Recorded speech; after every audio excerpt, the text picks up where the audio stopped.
Hi friends, எனக்கு என்ன topic பேச போகிறோம் பார்த்தீங்கன்னா, தொழில் தொழில் ஃப்ரம் ஒர்க்கு. ஓகேங்களா? ஒர்க்குனா எப்படி சொல்கிறேன்னு கேட்டிங்கன்னா, ஏதோ ஒரு தொழிலை நம்ம ரொம்ப இன்ட்ரெஸ்ட் எடுத்துகிட்டு கற்றுக்கிட்டோம்னா, எக்ஸ்பீரியன்ஸ் இருந்துச்சுன்னா எந்த பிரச்சனையும் இல்லை. சொல்லியிருக்காங்க, கேள்விப்பட்டிருப்பீங்கன்னு நினைக்கிறேன். கைத்தொழில் ஒன்றை கற்றுக்கொள், கவலை உனக்குள்ளே ஒற்றுக்கொள் அப்படின்னு சொல்லியிருக்காங்க. ஓகேங்களா? கையில் ஒரு தொழில் இருந்தால் போதும், நம்ம லைஃப்பில் எது வேணால் சாதிக்கலாம். சரிங்களா? கையில் கன்ஃபார்மாக ஒரு தொழில் நமக்கு வேணும்.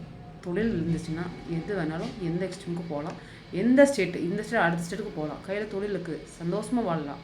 சரிங்களா? கையில் ஒரு தொழில் இல்லைன்னா நம்ம வாழ்க்கையில் வாழ முடியாது. எதுவுமே தெரியாமல் நம்ம வாழ்க்கை எப்படி வாழ முடியும் சொல்லுங்கள்? ஒரு தொழில் தெரிஞ்சு, சரி எனக்கு கம்ப்யூட்டர் ஒர்க் தெரியும், ஓகே வாழலாம். அப்புறம் எனக்கு ஜென்ஸாக இருந்தால் எனக்கு மிஷின் ஓட்ட தெரியும்.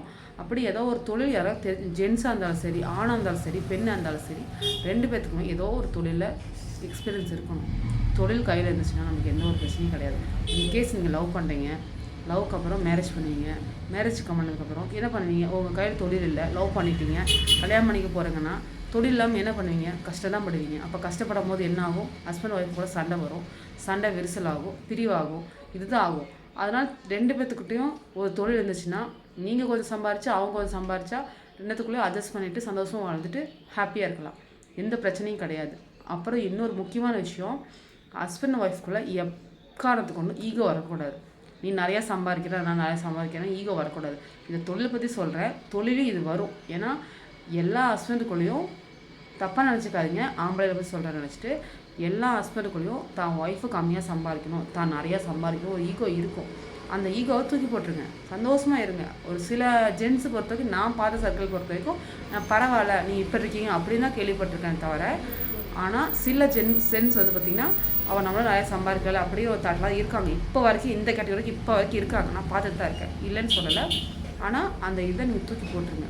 ஓகேவா?